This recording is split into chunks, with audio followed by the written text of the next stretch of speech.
You know skiing, right? Today we are talking what started as one resort turned into a subscription empire. This was not invented by rich people. In the 1960s, skiing wasn't a luxury trip. It was mostly locals who lived near mountains, drove up on weekends, skied for a few bucks, and went home. No $300 jackets, no ski trips as an identity. Two guys, Pete Seibert and Earl Eaton, found a mountain in Colorado and said, this could be a ski town. So in 1962, they opened Vail. A lift ticket, $5.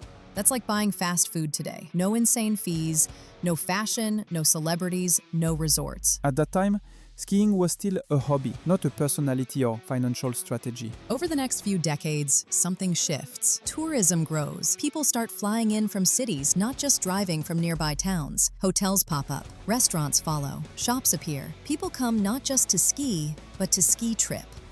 By the 1980s and 90s, skiing stops being local culture and becomes a destination economy. Celebrities show up, wealthy vacationers arrive, après-ski becomes a thing. Hot tubs, wine, resorts, condos, and Vail sees this happening. It wasn't just a mountain anymore, it was becoming a product. In the 1990s, Vail stops being just a resort. It becomes a company, Vail Resorts Incorporated. They go public, they get investors, they start buying other ski areas. They acquire nearby mountains, Keystone, Breckenridge, Beaver Creek.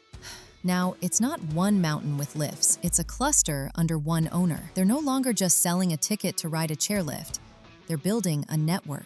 And all of this sets the stage for their biggest move. It's 2008, and the world is in a recession. Travel is down. People aren't spending money on skiing as much. So what does Vail do? They don't raise prices, they don't lower prices. They flip the model completely. Instead of selling single-day lift tickets, they said, buy one pass. Use it all season. The early price, around $579. Now it's closer to $1,000. Still cheaper than paying $200 to $300 per day. One payment, unlimited access, not just at Vail, but at the mountains they own. They call it the Epic Pass. At launch, around $579 for the whole season. For context, a one-day lift ticket can now cost $200 to $300.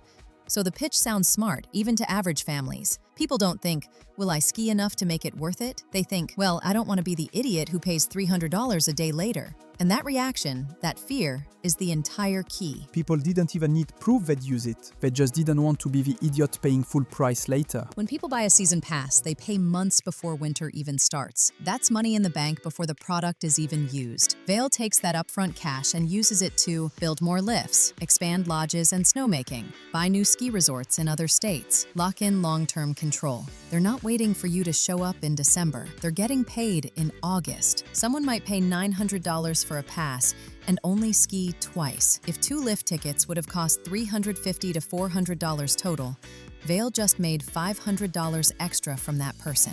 And nobody complains. Why? Because the buyer feels like they got a deal. Now people think, even if we don't ski at Vail, we can go to one of the other places, so it's worth it. That makes the pass feel safe, even if they're not sure they'll go. Once Vail buys more resorts, like Beaver Creek, Breckenridge, the pass stops being a Vail ticket. It becomes a passport to multiple destinations. If one mountain has bad snow, wind closures, or icy conditions, you just go somewhere else in the Vail group. Same pass, no extra cost. So the pass becomes weather insurance. Pay $200 to $300 plus.